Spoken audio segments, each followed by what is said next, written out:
Capítulo 6. Raíces. Había atendido a Ajahn Mun durante 6 meses en el bosque de Per, cuando recibió una carta del venerable Chao Kun Dhamachedi, abad del monasterio de Bodhisattva y monje jefe administrativo de toda la provincia nororiental de Udon Thani. En su carta, Chao Kun Dhamachedi, que había sido discípulo de Ajahn Mun desde su juventud, le invitaba a regresar a Udon Thani y establecerse en esa región en beneficio de sus numerosos discípulos. Ajahn Mun había nacido en la región del noreste de Tailandia de habla laosiana, de la que forma parte Udon Thani, y había pasado muchos años vagando por sus vastas zonas salvajes que bordean el río Mekong. Conocida coloquialmente como Isan, la región noreste de Tailandia fue la patria de muchos monjes forestales de la época y la cuna de la tradición tailandesa del bosque. Cuando recibió la carta de Chao Kun Dhamachedi, Ajahn Mun llevaba más de 12 años viviendo y practicando en la provincia septentrional de Chiang Mai. Curiosamente, poco antes de recibir la carta, había expresado su deseo de volver a casa, alegando su deseo de poner sus enseñanzas a disposición de un grupo más amplio de monjes del bosque. Debido a la lejanía de la región septentrional, solo los monjes más intrépidos habían conseguido encontrarle allí, y su número era bastante reducido en comparación con los muchos devotos discípulos que había dejado atrás cuando se trasladó al norte. Ajahn Mun consideró que había llegado el momento de volver a conectar con ellos para consolidar la sangha del bosque Thai y garantizar su longevidad como faro de esperanza para las generaciones futuras. En el pasado, Ajahn Mun había recibido muchas invitaciones de este tipo del Chao Kun Dhamachedi, pero nunca había respondido a esas cartas ni aceptado las peticiones. Aún estaba considerando esta nueva petición cuando Chao Kun Dhamachedi se presentó de repente en el bosque de Per para invitarle en persona. Había viajado desde Udon Thani hasta la aislada región donde vivía Ajahn Mun para hablar con él personalmente y darle así a Ajahn Mun la oportunidad de responder a todas sus cartas anteriores. Ajahn Mun sonrió y dijo: «He recibido todas las cartas que enviaste, pero no las contesté porque eran pequeñas e insignificantes comparadas con tu llegada hoy aquí. Ahora estoy dispuesto a cumplir tu petición». Chao Kun Dhamachedi invitó formalmente a Ajahn Mun a regresar a Udon Thani, provincia en la que había vivido muchos años antes. Informó a Ajahn Mun de que le invitaba en nombre de sus discípulos, que echaban de menos su presencia inspiradora. Tras recibir el consentimiento de Ajahn Mun, Chao Kun Dhamachedi sugirió que fijaran un calendario para su viaje a Udon Thani. Debido a la edad y al deterioro de la salud de Ajahn Mun, consideraron prudente que recorriera la larga distancia en tren. Tras una breve discusión, decidieron una fecha de salida a principios de mayo de ese año 1940. Ajahn Mun rió como un adorable y distinguido anciano estadista una vez alcanzado el acuerdo. A pesar de su evidente fragilidad física, en aquel momento su aspecto no tenía edad. Maestro del Dhamma incondicionado, irradiaba calidez y vitalidad, mientras que su porte mostraba una elegancia y una gracia sublimes. Con su sola presencia, Ajahn Mun confería un claro sentido de propósito espiritual a todas las ocasiones. Su aura de compasión y sabiduría atraía de forma natural a personas de toda condición, que se acercaban a él para entablar conversación. Estas cualidades distintivas son lo que yo llamo envejecer con gracia. Las personas que nunca intentan practicar la meditación suelen sentirse angustiadas cuando reconocen los signos reveladores del envejecimiento y el declive de su cuerpo y su mente. Se inquietan cuando se enfrentan a una pérdida de fuerza física que les deja incapaces de gestionar sus propios asuntos. Los que se enorgullecen de su intelecto se sorprenden cuando su vista y su oído declinan y sus facultades mentales se embotan y confunden. Ver cómo se consumen sus facultades físicas y mentales asusta a quienes se han pasado la vida participando activamente en los asuntos del mundo. Para la mayoría de las personas, el envejecimiento es un cruel recordatorio de las limitaciones naturales de la vida. Por muy bien que cuiden de su bienestar físico y mental, tanto el cuerpo como la mente acabarán defraudándoles y causándoles un gran malestar. Sin un bienestar espiritual que eleve sus corazones y mentes, se enfrentan a la inevitabilidad de la muerte con miedo y temor. Buena salud, una vida familiar feliz, riqueza y prosperidad son los principales objetivos que persigue la mayoría de la gente. La mayoría considera estos logros mundanos como fuentes fiables de felicidad. En su afán por encontrar la felicidad de estas formas, muchas personas descuidan el hábito de dar generosamente, de adherirse estrictamente a los preceptos morales básicos o de desarrollar principios espirituales firmes mediante la práctica de la meditación. No comprenden que estas virtudes fundamentales son las verdaderas fuentes de la felicidad. Una vez llegada la vejez, la naturaleza efímera y vacía de estas formas banales de felicidad puede coger a los ancianos por sorpresa. Al aferrarse inútilmente al flujo y reflujo de los recuerdos y experiencias que conforman su pasado en vías de desaparición, se ven abocados a lamentar muchos objetivos y ambiciones incumplidos. Este predicamento es lo que yo llamo envejecimiento mundano. Por el contrario, los practicantes ancianos que a lo largo de su vida practican la generosidad de corazón cálido, mantienen un alto nivel de virtud moral y desarrollan su mente con la meditación, acumularán un acervo de valor interior suficiente para guiarles por el noble camino hasta el final de todo sufrimiento. Los niveles más elevados del Dhamma están a su alcance. Las nobles virtudes de estos ancianos practicantes son alabadas y respetadas tanto por los devas como por los humanos. Ya no están apegados a su apariencia física ni a sus capacidades intelectuales. Tampoco se sienten solos ni aislados del mundo que les rodea. Algunos practicantes ancianos incluso consiguen extinguir por completo los fuegos de la codicia, la aversión y la ilusión durante su vida y fallecen en un estado de pureza perfecta, como Ajahn Mun, por ejemplo. Su pureza espiritual brilla como un faro del Dhamma, iluminando los corazones y las mentes de los practicantes budistas de todo el mundo, mientras que su bondad amorosa irradia en todas direcciones, llevando paz y satisfacción a los seres vivos de todos los reinos de la existencia.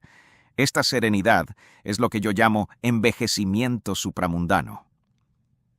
Ser testigo de estas virtudes supremas en la animada presencia de Ajahn Mun mientras conversaba con Chao Kun Dhamachedi a la manera de un padre cariñoso que se reencuentra con su hijo perdido hace mucho tiempo fue un espectáculo conmovedor.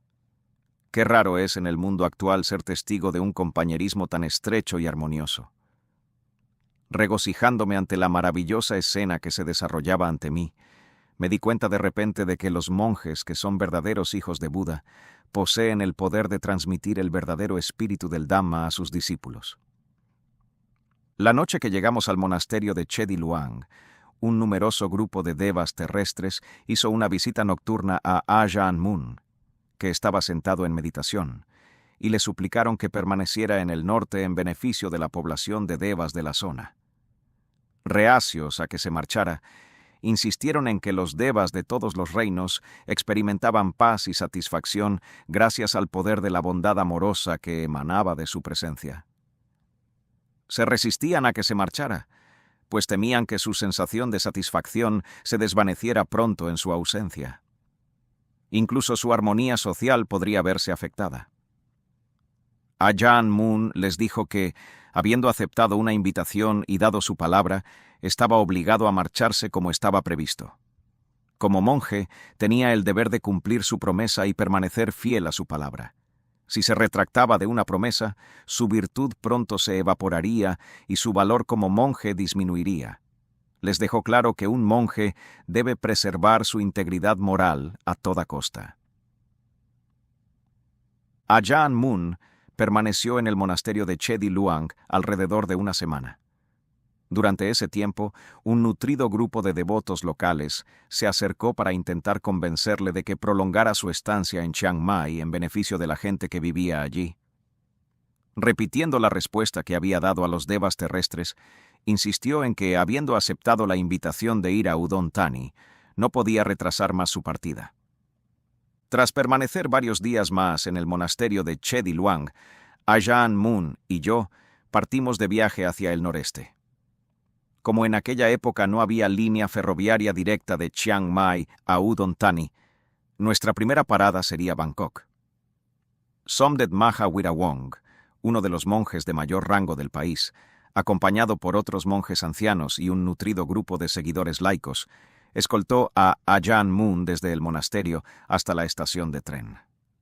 En aquella ocasión también estaba presente una multitud de devas celestiales. Ajahn Mun me contó que los devas que vinieron a escoltarle hasta la estación de tren llenaban el cielo a nuestro alrededor en todas direcciones. Tras llegar a la estación, revolotearon pacientemente en el aire, esperando para despedirle antes de regresar a sus respectivos reinos celestiales. En tierra, la escena era frenética. Ajahn Mun saludaba a las decenas de monjes y laicos que se habían reunido para despedirle, y al mismo tiempo bendecía intencionadamente a todos los devas que revoloteaban sobre él. Al final, no pudo centrar toda su atención en los devas y darles su bendición final hasta que hubo terminado de hablar con todos los allí reunidos y el tren empezó a alejarse de la estación. Ajahn Mun sintió compasión por los devas que le tenían en tan alta estima. Mostraron los mismos signos de tristeza y angustia que los seres humanos cuando se separan de un pariente cercano. Algunos siguieron revoloteando detrás del tren mientras éste avanzaba a toda velocidad por las vías, hasta que Ajahn Mun consideró necesario decirles que regresaran a sus reinos celestiales. Obedecieron a regañadientes, preguntándose si volvería a bendecirles con su presencia. A nuestra llegada a Bangkok, nos instalamos en el monasterio de Boromni-Wat, a petición personal de Somdet Maha Wirawong. Como de costumbre, servía a Ajahn Mun arreglando el alojamiento para satisfacer sus necesidades, trayendo agua del pozo para bañarse, preparando su agua potable, barriendo su habitación y cuidando de su cuenco y sus hábitos. Durante nuestra estancia en Bangkok, muchas personas vinieron a hablar del Dhamma con Ajahn Mun. Esas discusiones se centraban a menudo en cuestiones de virtud moral, que él abordaba de la siguiente manera. Practicar la virtud moral requiere mantener tus acciones y tu discurso en buen orden. Pero antes de que puedas poner tus acciones y tu discurso en el orden moral adecuado, debes averiguar dónde se originan las intenciones que hay detrás de estas actividades. Comienzan con el maestro del cuerpo y la palabra, la mente, que determina la calidad moral de tu comportamiento. Una vez que hayas establecido que la mente es el factor causal, debes aprender las formas en que tus intenciones regulan la acción y el habla para que estas actividades permanezcan irreprochables en todas las circunstancias y por lo tanto sean una fuente de bienestar para ti y para los demás.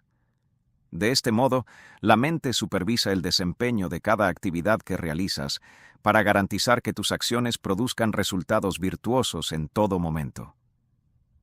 Salvaguardar la moralidad requiere que la mente sea hábil para controlar sus intenciones. La falta de ese control dará como resultado un tejido moral manchado, irregular y lleno de agujeros. La clave de la integridad moral es ser consciente de tus pensamientos y reconocer qué impulsos son apropiados y cuáles no. Presta atención a cómo te expresas a través del cuerpo, el habla y la mente. Al supervisar estos tres comportamientos para que las acciones se mantengan dentro de los límites de lo moralmente aceptable, puedes estar seguro de que tu comportamiento será siempre ejemplar y nunca perjudicial u ofensivo. Aparte de esa supervisión ejemplar del cuerpo, la palabra y la mente, es difícil definir qué es la auténtica virtud moral, ya que es imposible separar su práctica de la mente de la persona que la mantiene. La moral y la mente no son entidades distintas como una casa y su propietario, por lo que es imposible distinguir entre la virtud moral y la actitud mental que la produce. Además, la paz mental resultante de la práctica de los preceptos morales no puede separarse de las acciones virtuosas que la crearon. Todos están unidos.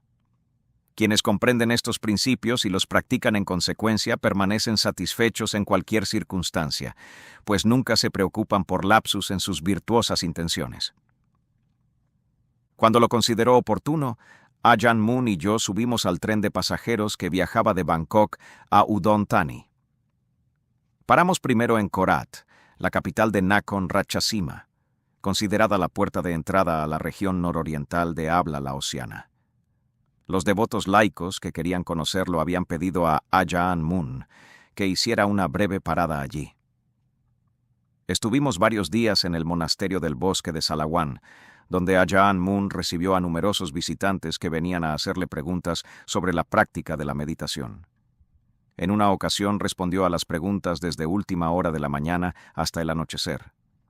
Una pregunta que aún recuerdo se refería a la razón por la que Ajahn Mun había viajado a Nakhon Ratchasima. ¿Su propósito era buscar la reclusión y esforzarse por alcanzar el nirvana? Su respuesta fue sorprendente. Al no estar hambriento ni engañado, no busco nada que me cree sufrimiento o me cause problemas. Las personas inquietas y hambrientas nunca están contentas con lo que tienen. Corren de un lado a otro creando dificultades aquí y allá, haciendo lo que les place sin considerar si su comportamiento es moralmente correcto o no. Al final, esa hambre inquieta consume sus corazones como un fuego abrasador. Los ilusos siempre buscan la riqueza, el estatus, la alabanza y el placer. Los sabios, sin embargo, han dejado de buscar. Todo es ya perfecto en sus corazones, así que, ¿por qué perder el tiempo buscando más?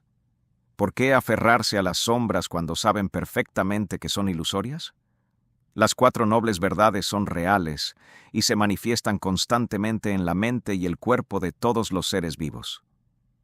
Habiendo comprendido plenamente esas verdades, yo mismo ya no estoy engañado y, por tanto, no tengo nada más que buscar. Mientras siga vivo y la gente necesite mi ayuda, haré todo lo que esté en mi mano para ayudarles. Así de sencillo. Buda enseñó que siempre estamos sujetos a la ley de causa y efecto, es decir, a la ley del karma. Una piedra angular de sus enseñanzas dice que donde hay nacimiento, también hay muerte, que las acciones traen consecuencias. En la vida cotidiana, incluso las personas que no piensan detenidamente en las acciones y sus consecuencias intentan producir las causas que les traen resultados buenos y beneficiosos. Es natural que la gente quiera mejorar su situación y tener éxito en la vida. Pero independientemente de los esfuerzos que hayan hecho para tener éxito, en el momento de la muerte todas sus ganancias materiales quedan atrás. Todas las cosas son como burbujas, aparecen y desaparecen, son impermanentes y cambian constantemente. Esta verdad se aplica no solo a los seres humanos, sino también a todas las cosas materiales del mundo. Todo debe pasar por un tiempo de surgimiento, un tiempo de permanencia y un tiempo de desaparición. En el caso de los seres humanos, percibimos esta verdad en el proceso de nacimiento, envejecimiento, enfermedad y muerte. En última instancia, los diversos resultados que experimentas en la vida dependen de los actos que has realizado y de las consecuencias kármicas que has creado por la calidad de tus acciones. No tienes más remedio que aceptar los resultados dictados por tu karma. Por esta razón, los seres vivos difieren tanto en todo, desde la calidad de su próxima vida, con su potencial para diferentes formas corporales y temperamentos emocionales, hasta los grados de placer y dolor que experimentan en esa vida posterior. Todas esas consecuencias forman parte de su propia constitución personal, un destino personal del que cada uno debe responsabilizarse plenamente. Deben aprender a vivir con lo bueno y lo malo, con las experiencias agradables y dolorosas que se les presenten, ya que nadie tiene el poder de negar las consecuencias de sus actos. Por esta razón, debes prestar mucha atención a tu conducta en la vida cotidiana. Ten cuidado de que tus intenciones no se conviertan en la causa de desgracias y sufrimientos ahora o en el futuro. En lugar de actuar simplemente por impulso, utiliza la discreción para salvaguardar tus perspectivas de experimentar buena fortuna. Presta atención a aquello en lo que te involucras, en lo que involucras a otras personas y cómo te afectará en el futuro. Al final, cada acción que realizas tiene consecuencias kármicas. Los actos buenos y malos del cuerpo, la palabra y la mente conllevan sus correspondientes resultados, y su efecto acumulativo determinará tu bienestar espiritual en el futuro. Así que, ten cuidado de no crear involuntariamente un almacén de resultados no deseados y un futuro de sufrimiento no deseado. En poco tiempo, Ajahn Mun y yo dejamos Nakhon Ratchasima y reanudamos nuestro viaje a Udon Thani. Cuando nuestro tren entró en la bulliciosa estación de Khon Kaen, algunos parientes de Ajan Moon que vivían en la ciudad le estaban esperando para saludarle. Querían invitarle a desembarcar e interrumpir allí su viaje. Le rogaron que se quedara un tiempo en Khon Kaen por compasión hacia sus devotos. Como estaba decidido a llegar a su destino final, se vio obligado a decepcionar a sus parientes en aquella ocasión. Cuando Ajan Moon y yo llegamos por fin a Udon Thani, nos quedamos con Chao Kun Dammachedi en el monasterio de Bodhisattva, en la capital de la provincia. Personas de las provincias de Nong Khai y Sakon Nakhon, además de las de Udon Thani, esperaban allí para presentarle sus respetos y escucharle exponer el Dhamma. Ajan Moon pronto se sintió acorralado por todas partes por la multitud de devotos que visitaban el monasterio de la ciudad, así que después de varios días pidió a Chao Kun Dammachedi que le llevara a un cementerio en algún lugar de la selva que rodea Udon Thani. En sus viajes Dhutanga, Ajan Moon siempre buscaba lugares apartados donde poder instalar su tienda paraguas y acampar en soledad. Descubrió que los cementerios eran lugares que fomentaban de forma natural el estado de alerta y la introspección. Tras considerar las opciones, Chao Kun Dammachedi sugirió un lugar cerca de Non Niwet, situado en una zona boscosa tranquila e inalterada. Permanecía aislado porque los lugareños, temerosos de la ira de los feroces fantasmas, no se atrevían a acercarse a la zona. El cementerio de Non Niwet era un lugar donde los lugareños se deshacían de los cadáveres de ladrones y asesinos, arrojándolos a la tierra yerma para que se pudrieran y atrajeran a los animales carroñeros. Como resultado, el lugar provocaba miedo y temor en los corazones de los aldeanos. Ajan Moon y yo nos trasladamos a Non Niwet, montamos nuestras tiendas paraguas bajo la sombra de los árboles que bordeaban el claro abierto y sembrado de cadáveres, y nos instalamos allí para comenzar el retiro de la estación de lluvias. Una vez a la semana durante el retiro de ese año, Chao Kun Dammachedi acompañó a un grupo de funcionarios públicos y otros simpatizantes laicos de la ciudad a visitar a Ajan Moon, escuchar sus charlas nocturnas sobre el Dhamma y hacerle preguntas. Recuerdo que uno de los asistentes preguntó si la atracción que se siente entre una pareja casada es el resultado de relaciones anteriores en vidas pasadas. La respuesta de Ajan Moon dejó las cosas claras. Es muy difícil saber con certeza si nuestro amor por esta persona o nuestra relación con ella tiene sus raíces en una afinidad mutua desarrollada a lo largo de muchas vidas. En general, la gente se enamora y se casa más bien a ciegas. Cuando una persona tiene hambre, su tendencia normal es coger algo de comida para saciarla. Comerá lo que tenga a mano si es suficiente para sus necesidades diarias. Lo mismo puede decirse de las asociaciones con vidas pasadas. Aunque tales relaciones son una característica común de la vida mundana, no es nada fácil encontrar casos genuinos de personas que se enamoran y se casan simplemente debido a una antigua asociación de vidas pasadas. Eso se debe a que las contaminaciones emocionales que hacen que la gente se enamore no se andan con miramientos, no respetan el pudor de nadie arbitrariamente. Y desde luego, no esperan pacientemente a dar a las afinidades de vidas pasadas la oportunidad de opinar primero sobre el asunto. Lo único que piden esas impurezas es que haya alguien del sexo opuesto que les guste. Y eso es suficiente para que surja la pasión y se apodere de uno impulsivamente. Esas fuerzas corruptoras que hacen que la gente se enamore pueden convertir a la gente corriente en competidores agresivos que lucharán hasta el amargo final sin respetar el pudor ni la moderación, sin importarles las consecuencias.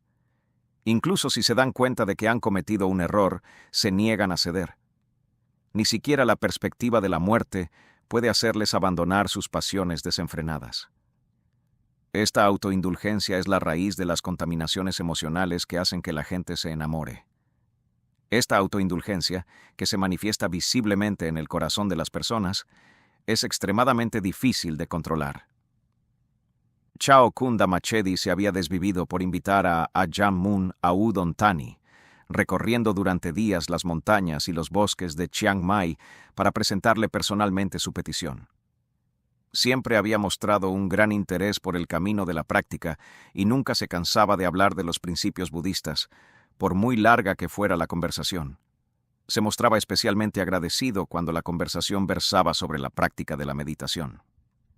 Como sentía un gran respeto y afecto por Ajahn Mun, se interesaba especialmente por su bienestar, preguntando constantemente a la gente que había visto a Ajahn Mun por su estado de salud. Además, animaba a la gente a reunirse con Ajahn Mun y conocerle, llegando incluso a acompañar a quienes no se atrevían a ir solos. Las charlas sobre el Dhamma que Ajahn Mun daba cuando los monjes le visitaban en Non Niwet eran siempre inspiradoras y perspicaces. Una charla típica era así. Solo un monje firme en su disciplina y respetuoso con todas las reglas de formación puede considerarse un monje hecho y derecho. No transgrede las reglas de entrenamiento menores simplemente porque las considera insignificantes. Tal negligencia por parte de un monje indica que no siente vergüenza por un comportamiento inadecuado, una falta que puede llevarle a cometer transgresiones más graves. Un monje virtuoso se adhiere estrictamente al código de disciplina monástica para asegurarse de que su comportamiento no se vea manchado por manchas antiestéticas. Al hacerlo, se siente cómodo y confiado viviendo entre sus iguales, sin preocuparse de que su maestro o sus compañeros monjes tengan motivos para ser críticos o reprochárselo. Para que el monje interior de tu corazón alcance la perfección, debes ser constante e implacable en tus esfuerzos por lograr cada nivel sucesivo, tanto de samadhi como de sabiduría. Tu mente debe centrarse en el momento presente. Con la mente anclada en el presente, las preocupaciones por el pasado y el futuro desaparecen, y dejas de enviar tu conciencia a perseguir pensamientos inquietos que están desconectados del momento presente. Enraizar la mente en el presente significa ser consciente de lo que está al frente y en el centro de la conciencia en cada momento. Una atención plena bien entrenada tiene la capacidad de moverse sin esfuerzo de un momento a otro, con la espontaneidad natural y el impulso fluido que se adquieren al cultivar una conciencia elevada a través de la práctica constante. Cuando perseveres en esta práctica, los estados mentales hábiles surgirán de forma natural y continuarán ganando fuerza hasta que sean lo suficientemente poderosos como para limpiar las manchas e imperfecciones que las impurezas han producido para contaminar tu mente.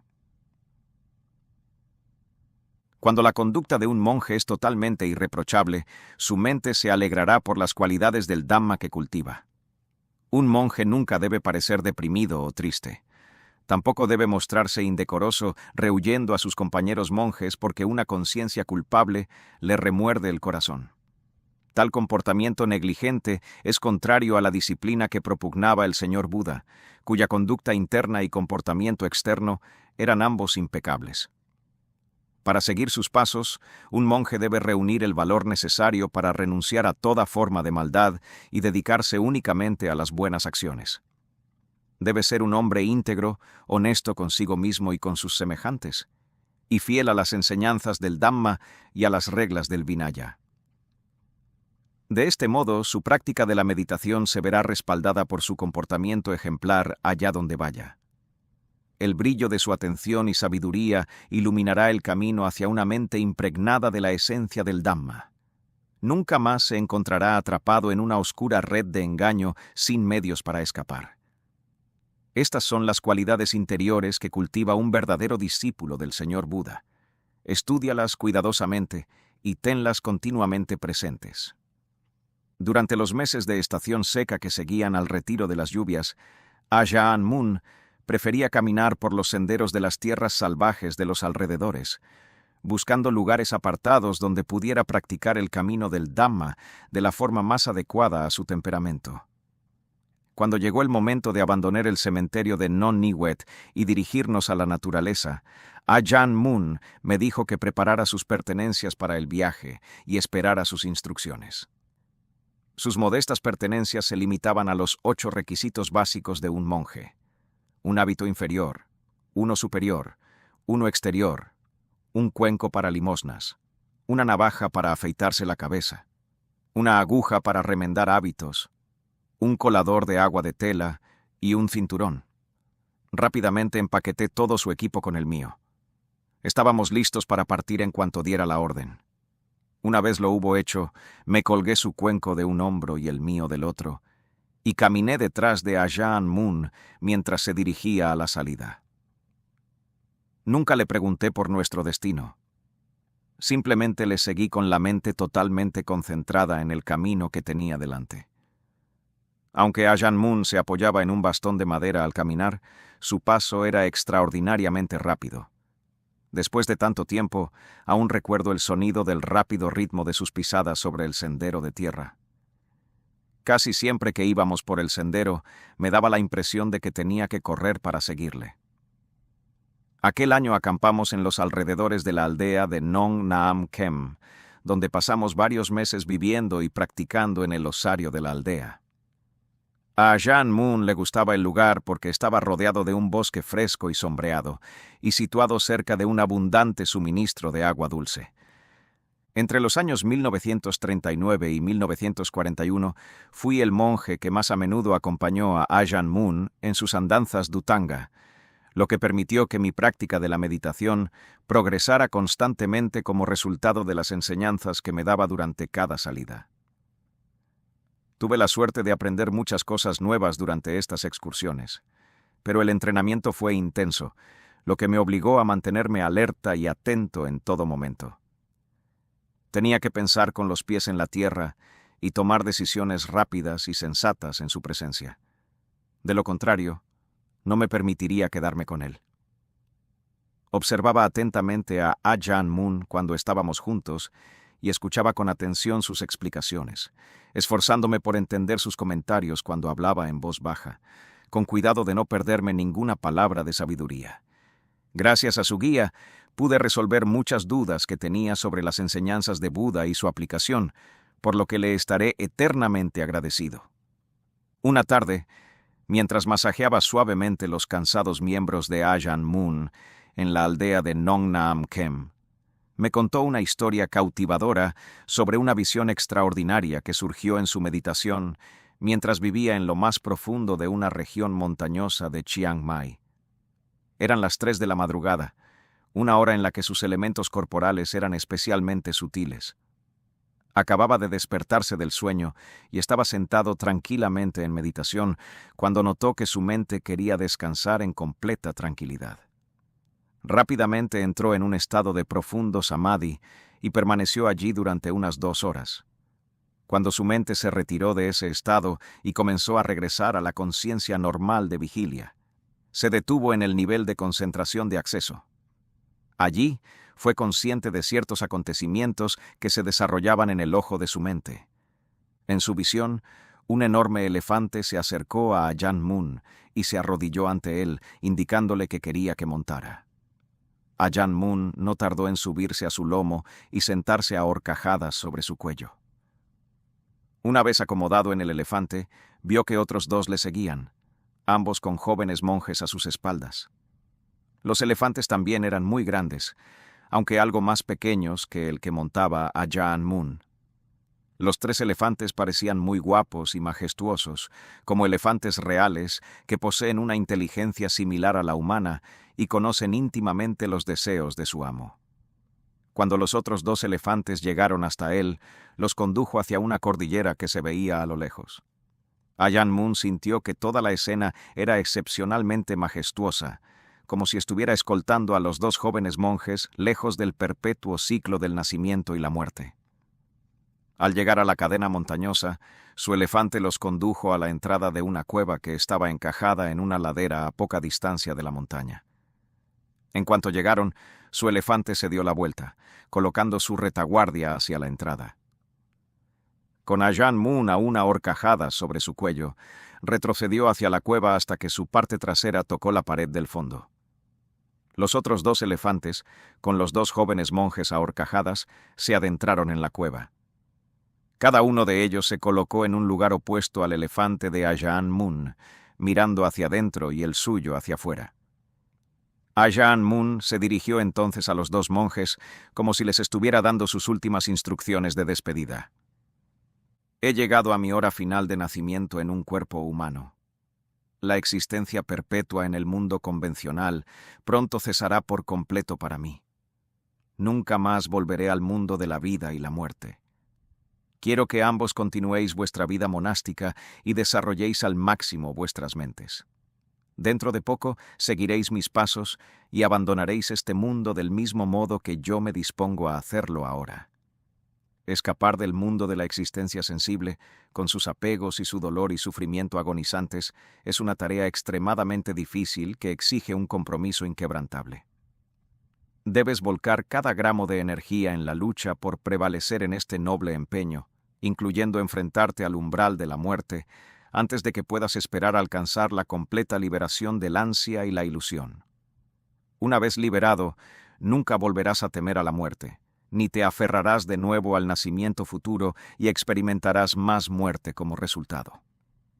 Habiendo trascendido por completo hasta el más mínimo apego, abandonaré este mundo sin trabas, como un cautivo liberado de sus ataduras.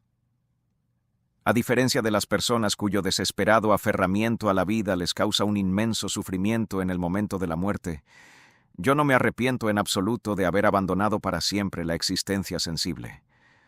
Por lo tanto, no debes lamentar mi muerte, pues nada bueno saldrá de ella.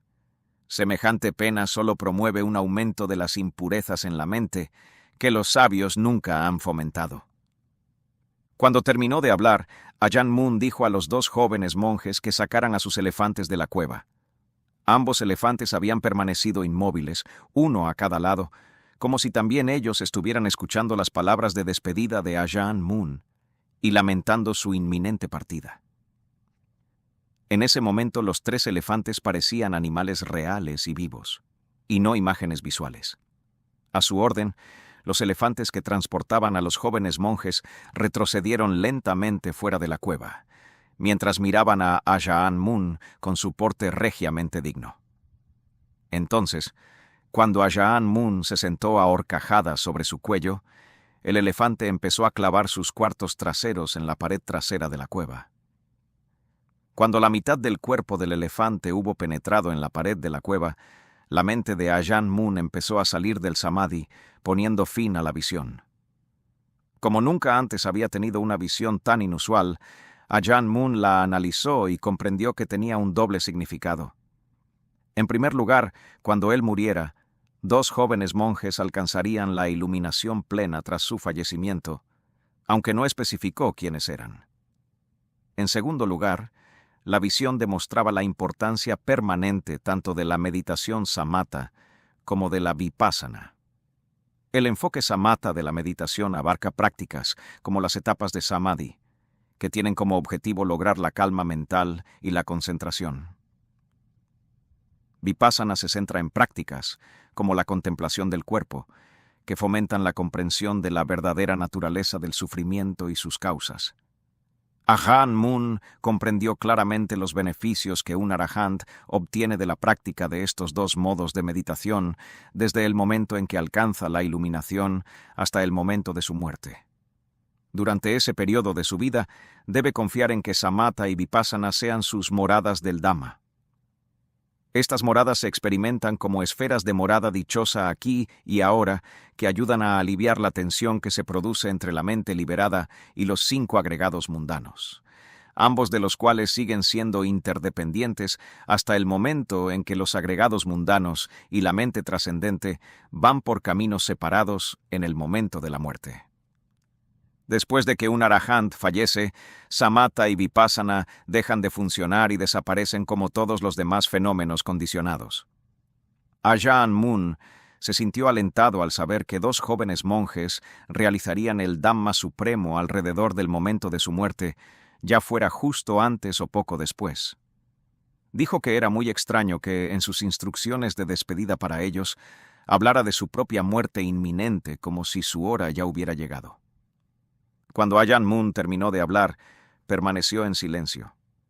Seguí esperando expectante, ansioso por oírle revelar los nombres de aquellos dos jóvenes monjes. Pero no dijo ni una palabra más. De todos los grandes monjes de meditación con los que he vivido y practicado, a quien más admiraba y respetaba era a Ajahn Mun. Era sin duda el maestro más sobresaliente que jamás había conocido. Viviendo y estudiando bajo su guía durante muchos años, nunca le vi actuar en contra del Dhamma o del Vinaya.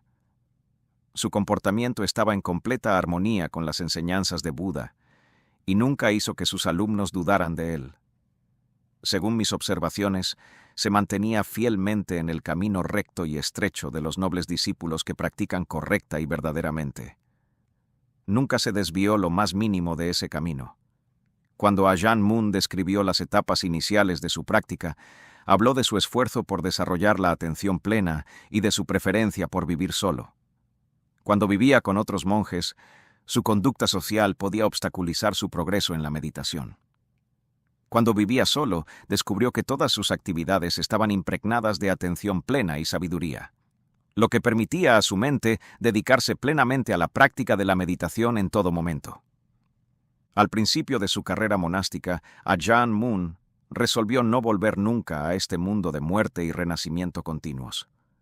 Por mucho tiempo y esfuerzo que necesitara, estaba decidido a liberarse del sufrimiento en esta vida y no volver a nacer. Consideraba su nacimiento en el mundo de los asuntos humanos como un motivo de consternación. Cuando vio los efectos del nacimiento, la vejez, la enfermedad y la muerte experimentados por todas las clases de seres vivos, su consternación aumentó y se fortaleció su motivación para buscar la liberación completa del sufrimiento antes de morir.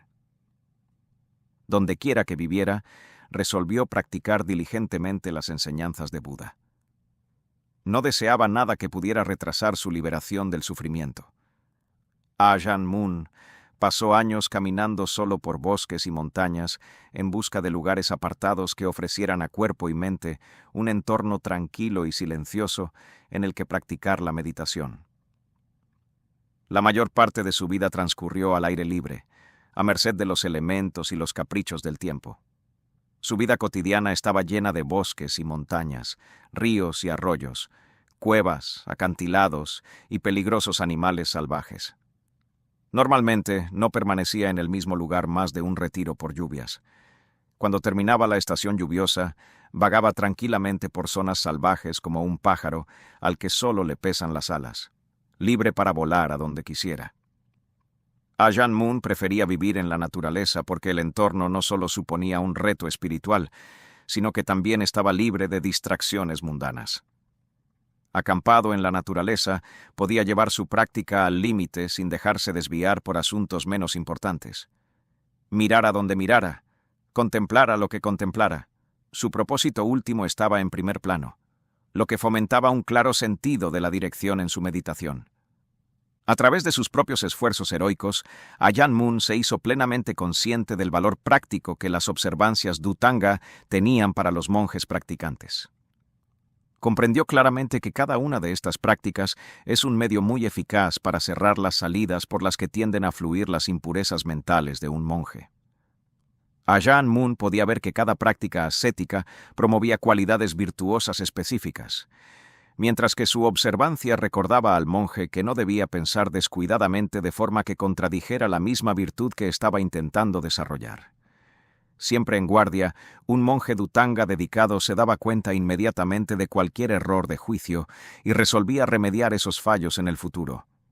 Además de enseñar los Dhutangas a sus alumnos, Ajahn Mun enseñaba diversos métodos de meditación, todos ellos en total consonancia con las enseñanzas prácticas de Buda. Por ejemplo, enseñó el recuerdo del Buda y la atención plena a la respiración como medios para producir paz y tranquilidad en el corazón. Enseñó los 4 fundamentos de la atención plena y la contemplación corporal para desarrollar la sabiduría. Instruyó a sus discípulos a indagar profundamente para descubrir la verdad sobre el nacimiento, el envejecimiento, la enfermedad y la muerte, mostrándoles cómo desarraigar de sus mentes las causas reales del sufrimiento. Y les guió en cada paso del camino con instrucciones precisas y consejos oportunos. Gracias a sus compasivos esfuerzos, muchos monjes de su linaje pudieron alcanzar un extraordinario nivel de éxito en su meditación. Ajahn Mun enseñó a sus discípulos que, si querían establecerse firmemente en la práctica, debían estar dispuestos a arriesgarlo todo para alcanzar ese objetivo, tanto su cuerpo como su mente. Todo, excepto su concentración mental, debía sacrificarse en aras de alcanzar el Dhamma supremo. Ni siquiera sus vidas deben quedar exentas. Pase lo que pase, debe permitirse que la naturaleza siga su curso. Todo el que nace debe morir. No se gana nada intentando resistirse a esa inevitabilidad. No se puede encontrar la verdad negando el orden natural de las cosas. Por el contrario, un monje debe ser decidido y valiente ante la muerte. Ajahn Mun alentaba especialmente a sus discípulos a vivir en zonas salvajes aisladas, repletas de animales salvajes, lugares en los que se enfrentaban cara a cara a retos que les motivaran a descubrir por sí mismos las virtudes de la meditación. La naturaleza exigente de estos entornos animaba a los practicantes serios a reflexionar sobre sí mismos y a encontrar en su interior un refugio seguro, un espacio interior donde los peligros externos no pudieran amenazar su equilibrio mental. Descubrir este refugio interior requería gran valor, habilidad y fortaleza de ánimo. Para Ajahn Mun, mantener regularmente esa actitud significaba seguir la vida de un vagabundo sin hogar, empeñado en la renuncia y la soledad. Habiendo renunciado al mundo y abandonado su hogar, vestía hábitos hechos con telas desechadas. Dependía de las limosnas para comer y tomó el bosque como morada. Desde el día de su ordenación hasta el último de su vida. Todo su estilo de vida y el ejemplo que dio a sus discípulos se basaron en los principios de la escasez de deseos y la satisfacción con lo poco. El estilo de vida de Ajahn Mun personificaba la satisfacción con el mínimo absoluto.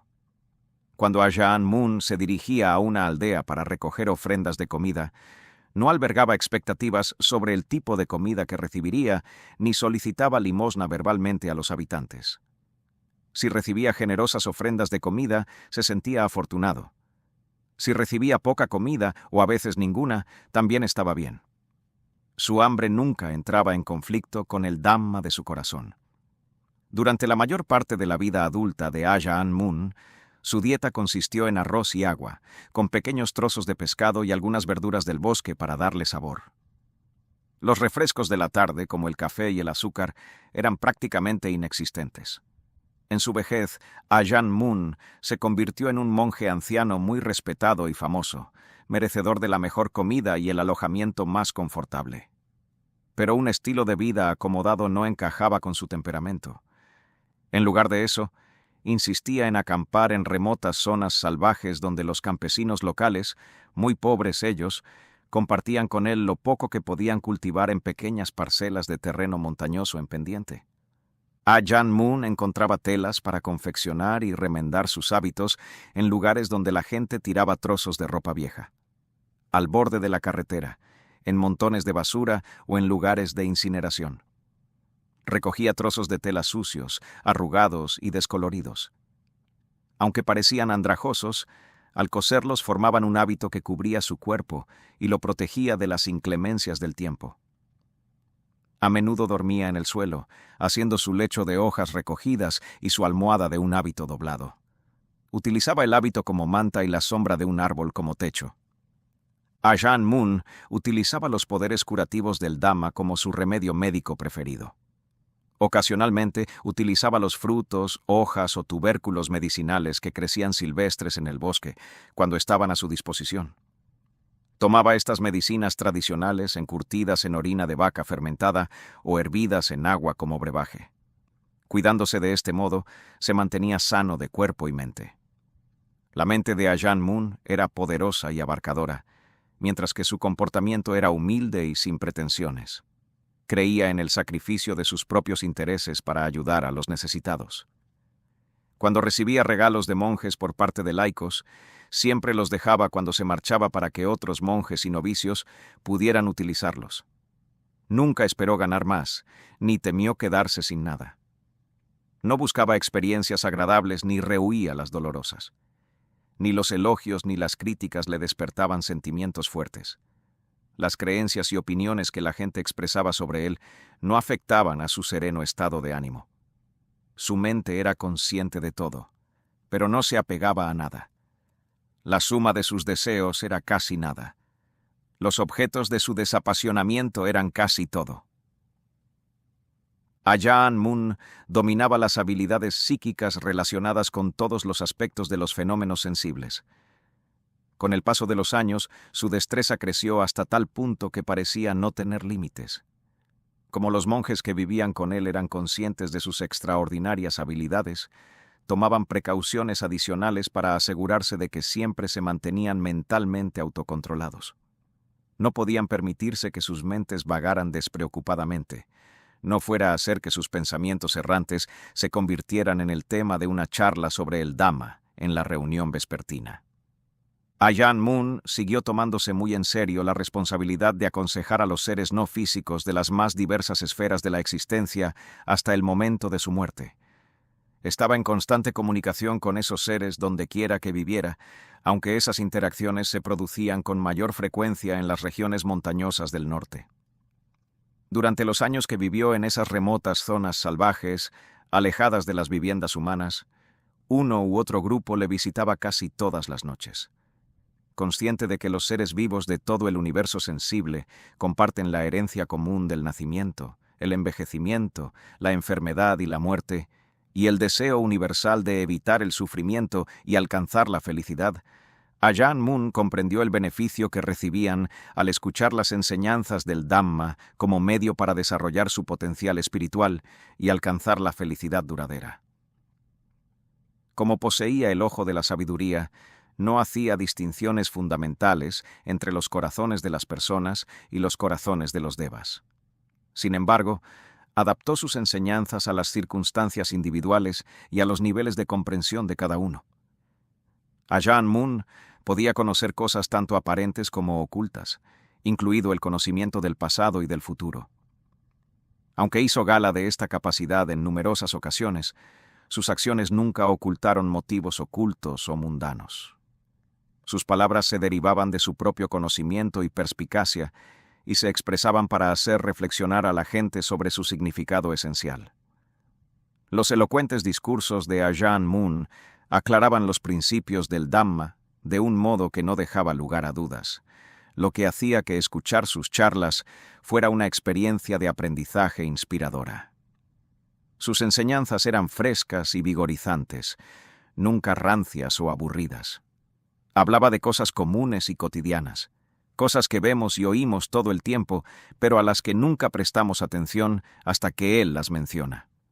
Sus enseñanzas empleaban toda una gama de expresiones, a veces informales, a veces serias y a veces contundentes al subrayar puntos concretos. Podía analizar los distintos aspectos de las enseñanzas de Buda y articularlos de forma que afectaran profundamente a su audiencia. Yo mismo le hacía preguntas sobre problemas de meditación que no podía resolver por mí mismo, y siempre me beneficiaba de la sabiduría de sus respuestas. Me impresionó el hecho de que los consejos de Ajahn Mun nunca se desviaran del camino de la práctica enseñado por el señor Buda. Por esta razón, me convencí absolutamente de que Ajahn Mun era uno de los discípulos arahant actuales del señor Buda. Valiente y magistral en la forma en que vivió su vida, nunca estuvo en peligro de sucumbir al poder de la codicia, el odio o el engaño. Incluso en la vejez, cuando cabía esperar que descansara y se lo tomara con calma, porque ya no necesitaba esforzarse en la práctica de la meditación. Seguía haciendo tanta meditación caminando como siempre, tanta de hecho que los monjes más jóvenes se esforzaban por igualar sus esfuerzos. Ajahn Mun nunca perdió la esperanza en el potencial de sus alumnos para alcanzar la iluminación y cumplió con sus obligaciones docentes con gran compasión. Sus poderosas palabras reflejaban su carácter resuelto y siempre utilizaba la retórica de un guerrero para infundir valor a sus discípulos. Pronunciaba sus discursos con la fuerza de sus convicciones, con el objetivo de despertar en sus monjes la fuerza y la tenacidad necesarias para trascender por completo el ansia en todas sus formas. Nunca transigió con sus principios ni hizo concesiones a los defectos de sus alumnos. Por el contrario, empujaba implacablemente a sus discípulos hacia el umbral del Dhamma inmortal,